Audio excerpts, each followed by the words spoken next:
Yan, sumainyo ang kapayapaan ng Diyos. Muli sa awat tulong ng Diyos ay may panibago na naman tayong episode ng Ang Dating Landas. Muli, para hindi na tayo makapagtagal sapagkat lumalalim na rin ang gabi at galing pang Nueva Ecija ang ating bisita o special na bisita o convert, na apologist. Evangelist at apologist ng Grabe, SDA, evangelist at apologist ng SDA, bro. SDA. Bro. Si Bro Noel Ramos. Bro. Na dating kasamahan ng isa daw theologian ko, no? Hindi ko na, kilala ko rin yun eh. Pero wag na lang natin atakin sapagkat kung inaatake niya akong personal, hindi natin siya atakihin ng personal sapagkat ang sabi ni Apostol Pedro sa 3:9 ng unang Pedro, basahin natin, huwag gantihin ng masama na sa masama at alipusta sa alipusta kundi pagpapala. Kaya pagpapala na lang. Kaya sa gabing ito, kidlatan na kami kung kami magsisinungaling. Mamatay na siya kung siya'y magsisinungaling. Dahil alam naman natin ang kasinungalingan sa 8:44 ng 1, abay hindi nasang galing sa Diyos ito kundi sa demonyo. Basahin natin. Kayo'y sa inyong amang dyablo! At ang mga nasa ng inyong ginagawa o nasa ng inyong ama ang inyong ibig gawin. Anong klase yun? Siya'y mamamatay taubot pa ng unat sinungaling. Kaya kung nagsisinungaling tayo dito sa platapormang ito, sa episode ng Ang Dating Landas na ito, wag na lang sana tayo magising sa ating pagtulog sapagkat kasinungalingan ito.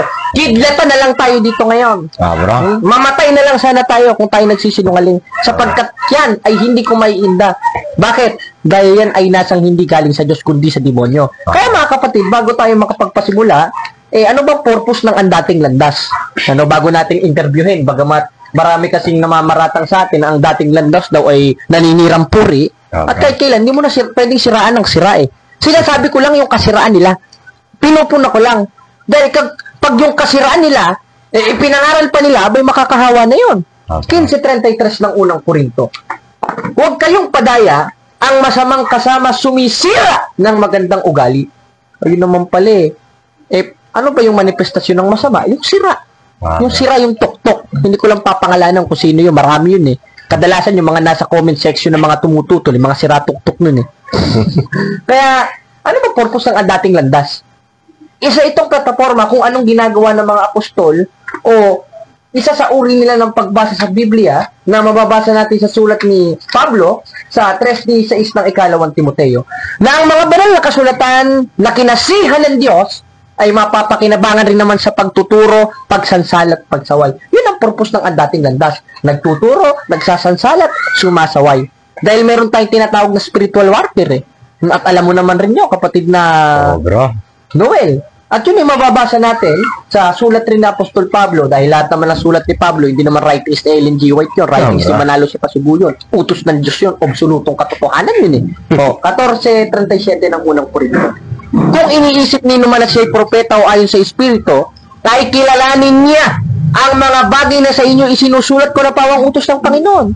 At sa halimbawa doon, ikalawang Korinto 14:5, na ang aming pakikilaban ay hindi laban sa laman. Kaya para hindi na tayo magtagal pa sapagkat lumalalim na rin ng gabi, kamusta nga pala kapatid na saan ka nang galing?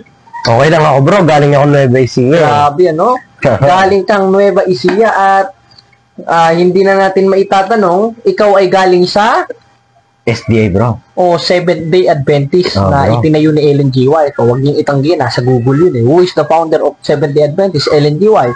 At doon sa nakalagay sa Seventh-day Adventist Belief, 27 Fundamental Doctrine, sa pahina 227, the gift of prophecy was active in the ministry of Ellen G. White. One of the founders. At ang ibig sabihin ng founder sa diksyonaryo, nagtatag. Therefore, ang nagtatag ng Seventh-day Adventist si Ellen G. White. Huwag naman nila i-deny Google na nagsasabi. Biblia na rin nagsasabi na bula ang propeta ito ayon sa 2:12 ng unang Timoteo. Ngayon, kapatid na Noel, ano ba yung mga naging karanasan mo o yung sabihin na nating bangungot mo sa Seventh-day Adventist nung ikaw ay apologista? Kasi apologista ka na, tapos Evangelist ka pa. Ngayon, pag-usapan muna natin yung mga sigalot, pero wag na lang tayong mag-drop name, sapagkat maaari tayong ma-libel. At kung tayo nagsisinungaling, kidlatan na sana tayo. Hindi na sana tayo magising kung tayo nagsisinungaling, sa plataforma na ito. Ngayon, kapatid na Noel, yung ikaw ay kaanib sa SDA, naramdaman mo ba yung pag-ibig ng Diyos at pag-ibig ng mga kapatid mo sa pananampalataya? Yes or no? No, bro. No, sige, bakit? Kasi ganito yung bro Nung ako'y kasalukuyan nagdodoktrina pa lang, yung district pastor madalas kong kasama, bro. So, okay siya, bro, nung umpisa. Siya nag-aatid sundo sa akin. Yung elder ang nag-aatid sundo rin sa akin. Pero yung head elder, bro, nag-aatid sundo sa akin bago nagba-Bible study kami.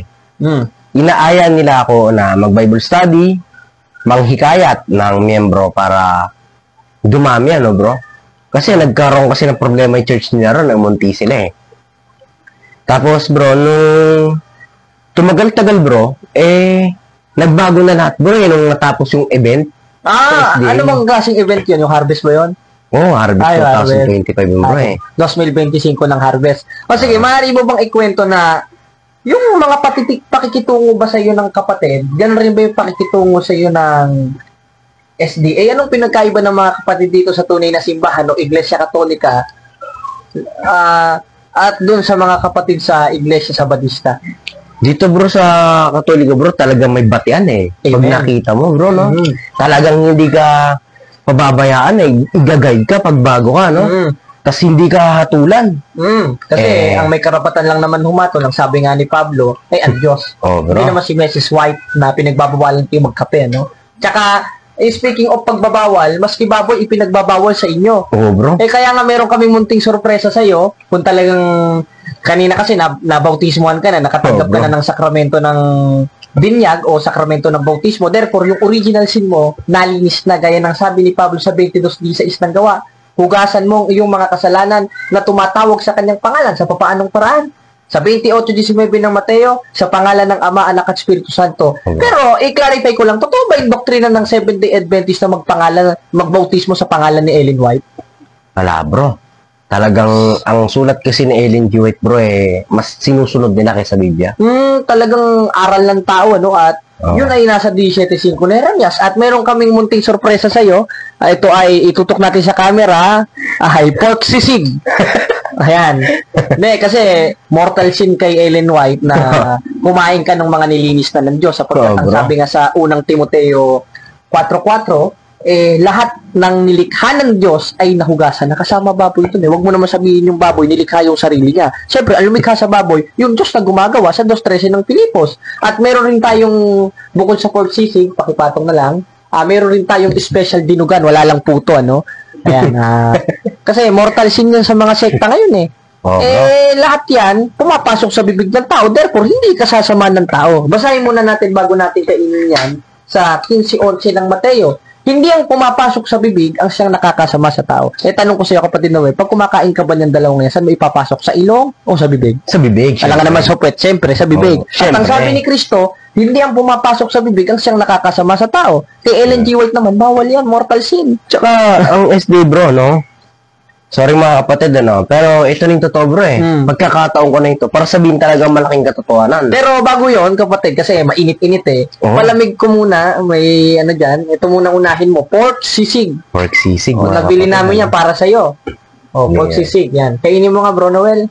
Ayun, no? Anong lasa? Masarap, bro. Ay, yung dinugan. Testing mo rin yung dinugan. Pork tong dinuguan, bro, Paborito mo yan, no? Paborito ko to, bro. Ayun. Ngayon, bale, ilang buwan ka na hindi nakakain ng ganyang kasasarap na putahing nilikha ng Diyos, ano? Ako, bro, kasi, nung ako SD, kumakain talaga ako ng baboy, Ayun! Wow! Kahit nung umanib ako, bro. Nung after kong umanib, bro, nung mga 2 days, bro, like sobrang gutom na ako, kumain na ako ng baboy, bro, inaraw-araw ko na. Bale, therefore, hindi na natin maitatanggi na yung ibang mga miyembro rin siguro kumakain rin ng baboy. Bro, imposible, no? Na hindi rin kumain ito mga ito. Kasarap-sarap ng baboy, ayaw nyo. Grabe. Pero ngayon, masarap talaga ang sisig, lalo na pag baboy talaga. Bro, masarap, bro. Ano? Bro. Sapagkat nilikha ng Diyos yan para sa atin. Uno-uno ng Genesis dahil ang Diyos ang umaaring ganap sa 8:33 ng Roma. Ngayon, sige, mayroon kang pasabog na sinasabi. Pero bago natin ipatuloy yun, sapagkat painit ng painit baka mamaya may umiyak Baka mamaya umiyak itong puno ng ano Ngayon, may 3 kong katanungan sa iyo. Ready ka bang sumagot? Yes, bro. 3:15 ng Pedro. Sige. Ngayon, kanina, napatunayan mo sa pagsagot mo na malaki talagang pagkakaiba pagdating pa lang sa kapatid sa pananampalataya at presensya ng Diyos sapagkat yung Diyos nila peke. Ngayon, yung pangalawang tanong ko sa iyo, Noel, o Bro Noel Ramos, sa SDA ba, gaano ba kalala yung sitwasyon nila doon tungkol sa financial? Ano kasi yan, bro Ikaw ba ay binayaran nila nung naanib doon o ano bang klaseng ano? Ito yung short story, Sige. Nung kasi mga kapatid, kung bakit ako naanib sa SDA, way back March, I think 15, ganon to 16, 14, etc., Nung kasalukuyan na ikaw ay lumipat na bro sa Katoliko, magkasama talaga tayo nung nasa MCJ pa tayo So, nung time na yun bro, hapon, nag-chat si Erin kay Denmar, tas naghamon ako ng diskusyon kay Denmar So, imbis na debate ang sagot ni Denmar sa akin, inaya niya ako mag-Bible study. Ibig sabihin, parang inakay ka niya, no? Oo, bro. Sa Bible study nila, Bible, sa atin yun Oo, bro. Yung 405, Bible na lang kasi tinitwist nila Bible study nila. Oo, bro. Sige, bale, ano yung mga sinabi nila sa'yo at nakapag-convince sa'yo kaya naanib ka sa sekta na yun na itinataglamang ng tao? Wala silang na bro like, wala akong nagustuhan sa aral nila. Like, kung totoo lang po mga kapatid, ako po talagang napilitan lang. At bakit? Ginagastusan po ako para sa magiging pamasahe ko para lang po makapunta sa simbahan. Nahihiya naman po ako na isoli ko yun no bro? Nakakahiya naman bro, wala naman akong pera that time. Yun bro. Bale, talagang napilitan ka lang, hindi dahil sa aral. Hindi bro. Yung pala kabaliktaran ng 7-7 ng 1. Therefore, tanda lang yun na wala sila sa totoong simbahan ng Diyos dahil hindi pala ebanghelyo talaga ng Diyos ang ipinangangaral nila, Wala bro. At bakit? Sige. At bakit bro, puro pamamaratang sa Iglesia Katolika ang sinasabi nila bro. Tsaka, speaking of pamamaratang, meron yatang kasama mo dati na pinagbantaan ako. Tama ba yun? Tama yun bro. Grabe, Isa yun sa rason. Kung bakit ako umalis ng Seventh-day Adventist. At kasi, isa pa. Ano? Ito ang pinaka-special sa lahat. Ngayon ko lang ibubulgar. Sige, huwag mo na lang pangalanan. Yung puno kasi nila dyan sa kanilang grupo Huwag mo na sabihin yung lokalidades. nang rape kasi bro Kaya Nang nagtatagos dun sa pinakadulo. Nagtatago bro. Dulo kaya pyramid. Parang unggoy bro Baka sila lang magkakaintindihan doon ng mga kamag-anak niya Mga chimpanzee bro Hindi naman tayo na may personal sapagkat talagang merong sakit pa rin sa puso na ganun nga ang ginawa sa iyo sa Iglesia Sabadista. Bro. Na parang nung una lang nagmagandang loob sila sa iyo pero nung mga bandang gitna na parang iniwan ka rin. Bro, nung time na natapos yung event. Kasi nagkaroon ng event yung district pastor sa amin. And then nagkaroon ng Bible study, Bible study. So, after ng Bible study, bro, 10 days yun hindi ako nagkakamali. Nung mabautismuhan, bro, yung mga Katoliko ron, bro, inakay nila yung Katoliko ron Oo. Mula nun, bro, hindi na gano'n nagchat-chat sila sa akin. Pero nung time na nagba-Bible study, bro, nung time na sila yung may kailangan sa akin, ando dun agad ako para sa kanila, bro. Grabe. Tsaka, nasabi mo rin kanina, bago tayo magka-interviewhan, parang ikaw lang ang masigasig na nangangaral sa kanila noon, Oo, bro. Maging sa question and answer, hindi yung mga elders nila, na dapat ang mga elders nila, siyang nangunguna, kaya nga elders Sila dapat ang natatanong. Nangangasiwa, bro. Nangangasiwa, gaya ng nasa 3:15 ng unang Pedro. Pero ikaw, nakako-convert lang sa Iglesia Sabadista, ikaw agad ang itinutokan nila sa tanungan, hindi itong mga elders na matatanda na yata. Bro, tsaka ako lang. Yata. Baka umiyak na naman kayo, bash na naman ako, Ako lang yata yung 2 months o 1 month pa lang, tumutong na ng pulpito, bro. Abay, grabe, Bro. Ibig sabihin, kasi sa SDA yata, hindi pinatutungtong dun sa pulpito kapag Hindi nag-6 months. Hindi nagsi-6 months. Pero wala ka pang 6 months, pinatungtong ka na sa pulpito. Bro. At meron tayong mga picture may pakikita, Bro. Meron tayong mga picture o mga litratong may pakikita. Patunay lamang yun na hindi tayo nagsisinungaling sapagkat gaya ng binasa natin sa 8:44 yung pagsisinungaling, hindi naman nasang galing sa Diyos kundi yung ama lang nila. Sila naman itong una-una nagsisinungaling. Tsaka namamaratang rin sa akin Tsaka, tanong ko rin sa iyo kapatid na Noel, Ano yung mga sinabi nung dati mong mentor na ano ba yung tawag doon? Siya daw bro chief apologist Chief daw. Baka yung bro. yung chief na yung Sa Piatos. pizzeria. Piatos. Bale, ano yung mga sinabi niya sa akin? Head chairman daw siya bro Chairman. tsaka mas magaling daw sa sayo. Mas magaling. Mas mataas pa daw siya doon kila bro Jando. Mataas pa daw siya sa Brojando. Kay bro Alima, sabi niya. Wow, no? Talagang... Kasi pinagmamayabang niya bro dahil marami daw siya libro ng Katoliko bro, kaya niya daw pataubin sa aral Yung sinasabi niya sa akin, kaya na-brainwash ako that time. Kaya napahanga ka din sa isang theologian no? Oh bro. Ako naman bro, nagpanggap lang din ako walang aral sa kanya sa Griego. Tsaka sa Hebrew, no? Minsan mali paliwanag niya bro Tsaka ito ang pinaka-special episode. Sige. Siyempre, dito naman tayo, di ba? Special episode. Ibubulgar ko rin kung ano yung pinaka-rason ng pag-alis ko sa SDA. Sige. Dahil kasi, pinagtulungan ako ng kabataan. Distrito mismo. Pinagtulungan ka ng mga kabataan mismo. Therefore, ikaw pinupulpul nila dun sa samahan na yon. Oo, bro. Grabe, paano magiging sa Diyos ito? Mapuot ka pa nga lang sa kapatid mo sa pananampalataya. Mamamatay tao ka na, pagtulungan pa ka. Basahin lang natin, kapatid. Sige, bro. Dito sa 3:15 ng unang 1, na ang sabi ni Apostolo, hindi chismis ito, hindi kaya nung nagsusulat dyan, nagbabawal pagkakape. Chismosa ito. Bawal din ang football, bro. Pati football, pinagbawal. Ano nabasa sa Biblia yun? Mahadera, Oo, bro. Bakit? Kasi si Apostol pag nagsusulat, hindi chismis yun. Basahin natin ang 1:3 ng unang 1. Yung aming nakita at narinig ay siya naming ibinabalita sa inyo. Anong manifestasyon nun? Yung nasa 3:15 ng unang 1. Sino mang mapuot sa kanyang kapatid, mamamatay tao. Mismo ikaw, yung mga kabataan kapatid mo sa pananampalataya sa SDA nun, pinagtutulungan ka. Alam mo pa, bro, kung sino pa si Muno? Sino? President pa ng kabataan, bro. Grabe, Bale, anong mga sinasabi sa'yo at yung mga naranasan mo na bangungot dyan sa samahan na yan ng Sabadista? Kasi, bro, yung isang babae, bro, nagkaroon ng kasama ng crush sa kanya Oo. So, itong mga kaibigan ng babae, parang ipinapalayo sa akin, Tsaka meron pang isang lalaki na naninira na kesyo ipinapalayo ko yung lalaki dun sa babae, bro. Oo.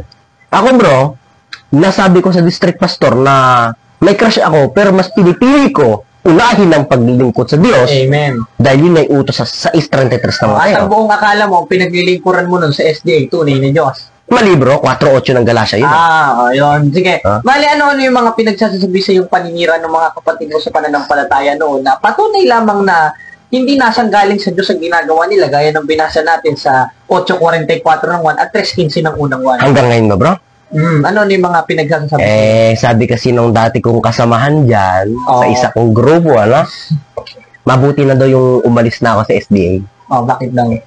Ewan ko, bro, kasi alam nilang mas mahusay ako pagdating sa aral. Kasi pulpul itong ito, walang alam sa aral. Baka nga hindi pa yata nakakakit ang pulpito yan dun sa... Ala pa, bro. Ako pa lang yata Kaya siguro inggit sa'yo, Oo, bro. Grabe, Talagang, yan palang malalaman na isang kabataan lang pala ang parang naging pulpul yung mga elders nila dahil sa isang kabataan. Biruin mo, ikaw lang pala ang sumasagot sa mga question and answer doon. Tsaka ito pa. Sige. Nung ako'y magkakatoliko na mga kapatid, tayo naghanap tayo mga protestante. Oo. Nag-chat kasi ako dun sa isang head elder. Di ka napapangalap, baka umiyak ka, aaray ka, nag-chat ako sa kanya dahil pinararatangan niya, pangunahing namamaratang to sa Iglesia Katolika na Diyos-Diyosan daw sinasamba natin. Oo. So ngayon, bro, sinabi ko sa kanya, pupuntahan kita.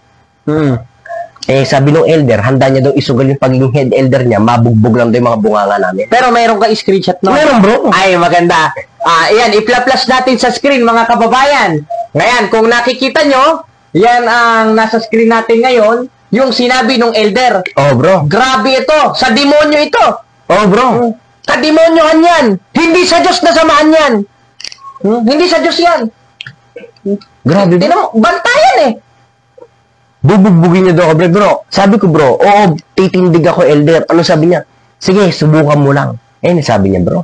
Talagang threat. Oh, bro, Pwedeng correct gawa natin ito ng legal action, mga kababayan, mga kapatid. Kaya lang po ang bahalang umasikaso. Ngayon, meron naman tayong sapat na ebidensya. Nakakagigil ito. Ang sabi nga sa Pedro, pasakop kayo sa palatuntunan ng tao, alang-alang sa Panginoon. Oh, Therefore, pag sumunod ka sa palatuntunan ng tao, gaya ng pagbablatter at ihable ang mga kahinayupakan na yan na pagbabanta sa'yo na hindi naman nasang galing sa Diyos, kung talagang totoo sa Diyos sila, makikipagbaka sila aral sa aral sapagkat makikilala ang totoo sa 7:17 ng 1, gaya ng sabi ni Apostol 1, hindi gaya ng mahaderang bawal daw ang kape sa turo. Kung ang sino man tao nag-iibig gumawa ng kanyang kalooban, ay makikilala niya ang turo. At isa sa turo ng mga apostol, sa 2 Korinto 4:5, yung pakikipaglaban na hindi laban sa laman. Bro, mo, paano kayo naging totoong iglesia niya? Simpleng utos lang, hindi nyo masunod. Hindi mga antikristo pala itong mga ito, ano? Tsaka ang rason niya, bro, may pinagsamahan kami. Hindi rason ng may pinagsamahan, bro, para hindi diskusyon, bro. Para suntukan na lang daw. Oh, bro. Ganito na lang. Hinahamon ko ng boxing ito. Oh, bro. Hinahamon ko rin sila. Alam mo ko sa kanila, ano? Paramihan kami kumain ng baboy ngayon. Ayun na lang, kaysa boxing, kasi sakitan nito Paramihan na lang kumain ng baboy. Total, isusugal na daw yung pagiging elder niya. Sagot ko na, pati hipon. Total, kung isusugal mo rin pala pagiging elder mo, kumain ka na rin ng baboy dahil walang pinagkaiba yun doon sa pakikipagbakang laman sa laman Parehas rin kasalanan na mortal yon para sa inyo. Tsaka isa, bro, sa pag-alis ko sa SD, madalas topic, ikapu. Ikapu, talaga, Ikapu. Pero kapatid na Noel, bagamat alam natin yung mga binabasa nila sa Tresdes ng Malakyas na hindi naman inutos sa Amerika na pinagtayuan ng sabadoy-doy nila, at nung isang mahaderang sugo daw kuno na propetang kinatupar ng 24:24 ng Mateo, kung babasahin natin ang konteksto niyan sa 1:1 ng Malakyas, hula yan sa Israel, hindi naman sa Amerika na papunta sa Pilipinas. Yung mga salbahe itong mga ito. Bakit? Sapagkat nung dumating si Kristo sa 7:12 ng Hebreo, basahin natin mga kababayan, mga kapatid na Noel, sapagkat ng palitan ng pagkasaserdote ay kinakailangan palitan ng kautusan. Ano yung kautusan na ipinalit? Doon sa lumang kautusan, gaya ng pagpapaikapo, ang sabi ni Apostol Pablo, 8:3 ng 2 Korinto, nagsiabuloy sila sa sariling kalooban. Therefore, ikapo, ibig sabihin pala, kapatid na Noel, malaki pala ang dyan, yung pera. May balita pa ako yung pinuntahan mo sumasahod ng 20,000 per 2 weeks, no? 2 weeks? 20,000? May sasakyan pa yun, ha? Nabalitaan ko, may sponsor pang araw, Sponsor? No? Pero, kapatid na Noel, ikaw ba meron bang natanggap sa kanilang salapi? Ala, bro, hindi ako tumanggap sa kanila, Isa sa aking pag-alis, mga kapatid, sa Seventh-day Adventist, nung ako'y nag-apply ng layman, pero walang pera. Volunteer. Na ang aking hiling lang, alam ng district pastor to, hindi ako nagsisinungaling, na tawag dito, pupuntahan niya na lang ako, tapos hatid sundo na lang, bro. Wala din na sila magbabayad sa akin dahil ang allowance po, mga kapatid, sa 70 Adventist hindi po bababa ng 5,000. Wow! Sa layman. Grabe, Pinakamataas 15 hanggang 20 pa yata ngayon, baka sabihin nila, binayaran ka namin, kaya ka naanim sa Iglesia Katolika. Ano bang nakapag-converti sa'yo sa tunay na simbahang itinayo ni Kristo? Meron ba akong ibinigay sa'yo na pera dito? Wala naman. Ala, bro. Kahit 5 doling, meron ba ako ibinigay? Wala, bro. Ibig sabihin, totoo lang yung sinasabi ni Pablo na ipinasulat sa kanya ni Kristo sa 2:12 ng 1 Korinto.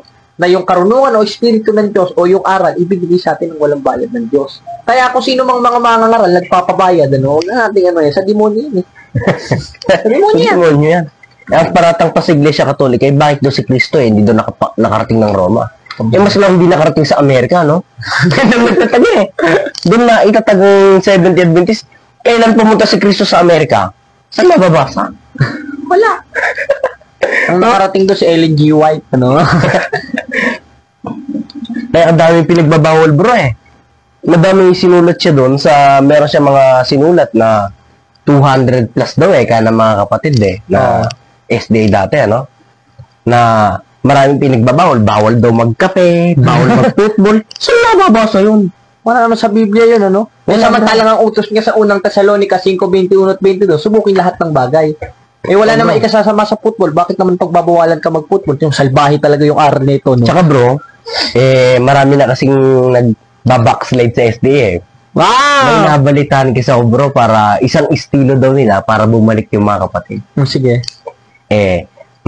Magkaroon daw ng ano, no? Yung parang sports ba yun? Oo. Distrito, no? Parang yung, Sports fest, ano? Sports fest. Para mahikayat daw yung mga paglaro-laro. Huwag niyo tatanggihan, ha? Kayo, ha?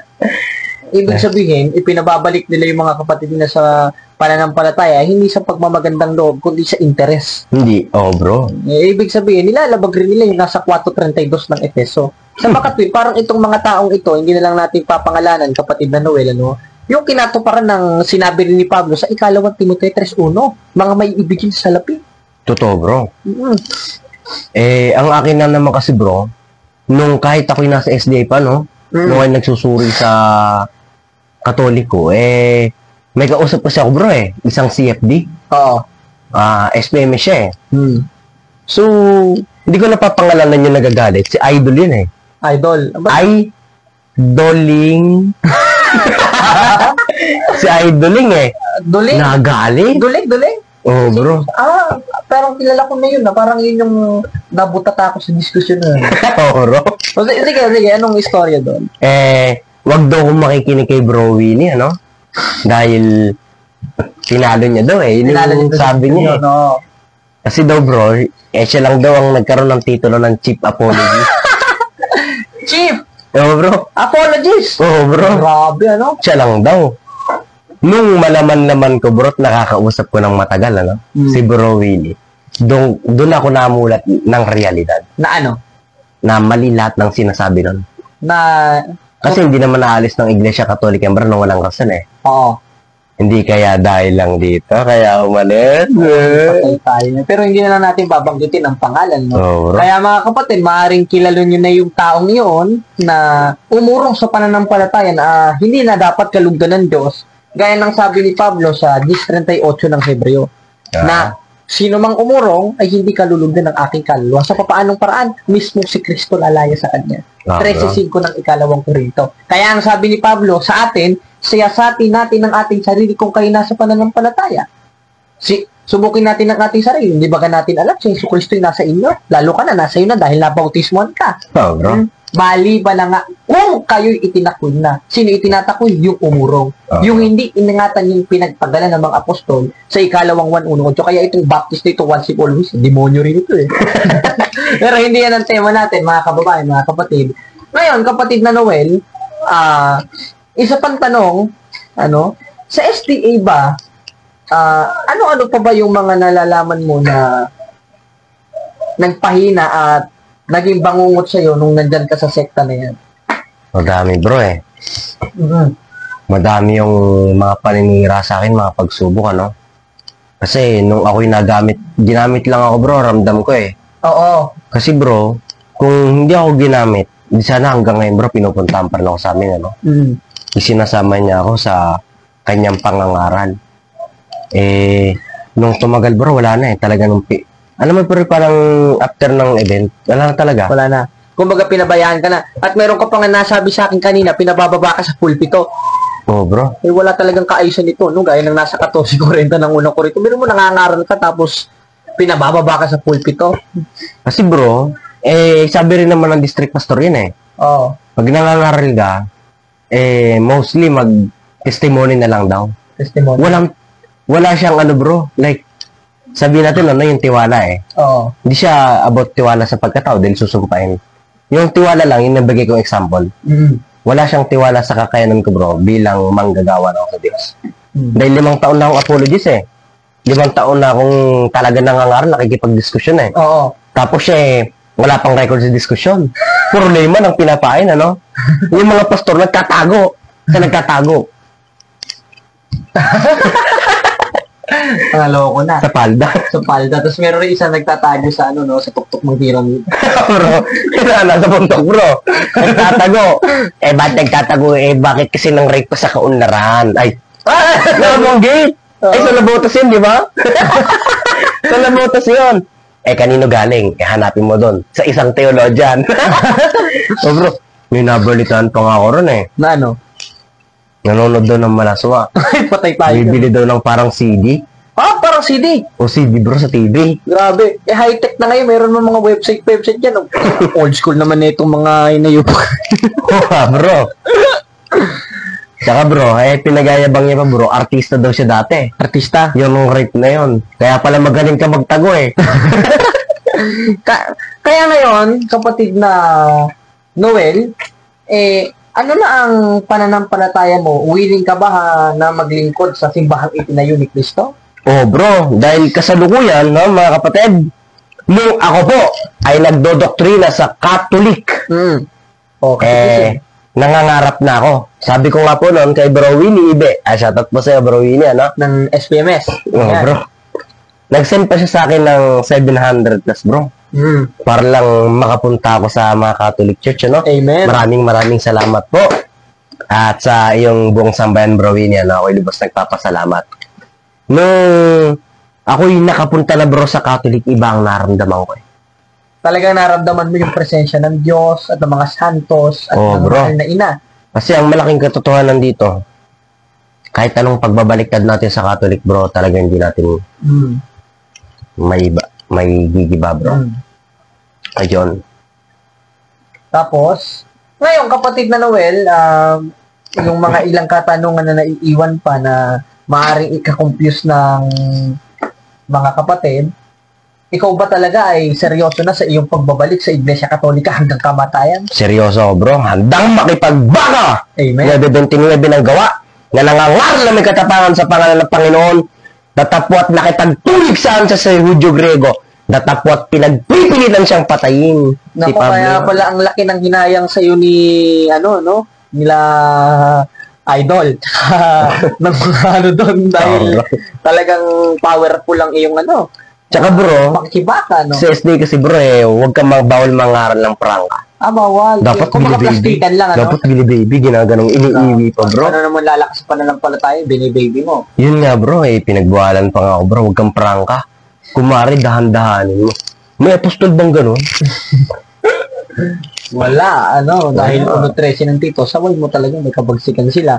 Ngayon, kapatid na Noel, para sa iyong last na mensahe, anong yung masasabi sa mga SDA na hanggang ngayon ay panatiko pa rin sa kanilang mga elders at kanilang sambahayan, bagamat nalalaman nilang katotohanan na ang simbahang Katoliko talaga ang itinatag ni Kristo sa 16:18 ng Mateo. Dito na papasok na tayo magagamit na, no? Ang ating programang Ang Dating Landas. Amen. Mga kapatid, sa Seventh-day Adventist, magising po tayo sa katotohanan. Huwag po tayo maging bulag. Huwag po tayo maging panatiko. Sinasabi ng SD, malapit daw sila sa katotohanan. Hindi ibig sabihin, hindi pa sila totoo. Diba? Diba? No. Malapit pa lang, hindi ibig sabihin, hindi pa sila sa totoo. Sino kaya yung katotohanan na yun na malapit sila? Yun yung tatag ni Kristo. Amen. Tsaka hindi nyo naman nila magigiba itong Catholic dahil Catholic 2,000 years ago, SDA, sila lang, matanda pa nga yung parokya dito. Tsaka ang sabi ni Kristo na ipinasulat din kay Pablo, kaibigan natin si Pablo talaga laging binabasa natin Sa 3:11 ng Epeso, nasa panukalang walang hanggan ang kanyang simbahan. Yun. Amen. Bro. Tsaka kapatid na Noel, ano namang masasabi mo dun sa mga elders na nagbabanta na mambubugo sa mga hanggang naninira pa rin sa iyo na apologista ng SDA? Sa elder dyan, umarap ka na lang ng diskusyon. Huwag kang makipag-away o huwag kang makipagbaka sa laman. Spirito dapat. Para mapatunayan kung talagang ikaw sa Diyos ka. Amen. Bakit? Saan ka nakakita, apostol, nakikipagbugbuggan pala yung mga lingkod ng Diyos? May mababasa ba tayong gano'n? Wala. Wala. Ibig sabihin, hindi siya lingkod ng Diyos. Likod ng job. Dito. Diablo. Kaya, muli, hanggang dyan na lang muna tayo. Kapatid na Noel, wala ka na bang iba pang mensahe? Itutuloy namin sa part ko. Kaya, itutuloy namin. kain ka bro. Sa huli natin ayan, may mga dinuguan dyan. Mga stay, kain tayo. May pork sisig tayo dyan, tsaka pork dinugan. Kaya muli mga kapatid, sumayin nyo nawa ang kapayapaan ng Diyos. At sa awat tulong ng Diyos, pag-ibig nawa ng Diyos ang manatili sa atin, sapagkat ang sabi ni Pablo sa 13:2 ng unang Korinto, kung wala tayong pag-ibig ay wala tayong kabuluhan. At dito na natatapos ang isang makabuluhang testimonya at pagbubulgar ng katotohanan kasama si Bro Noel na dating evangelista At ang pulihista sa Sabadoy-Doy. Ay, English. Iglesia. Sabatista, no? O salbahista kung tawagin ng mga Bisaya sa Cebu tsaka sa Tagbilaran. Kaya, muli mga kababayan, hanggang dito na lang muna tayo at wala na tayong maraming oras para makakain na rin tayo ng pagkasarap-sarap na Baboy. sisig, ano? Tapos, pagkasarap-sarap na pork dinugan. Naku, bawal ko niyan eh. Kaya, maganda tikman ko rin, ano? Wow! No? Ang sarap! Mm. Baboy ito eh.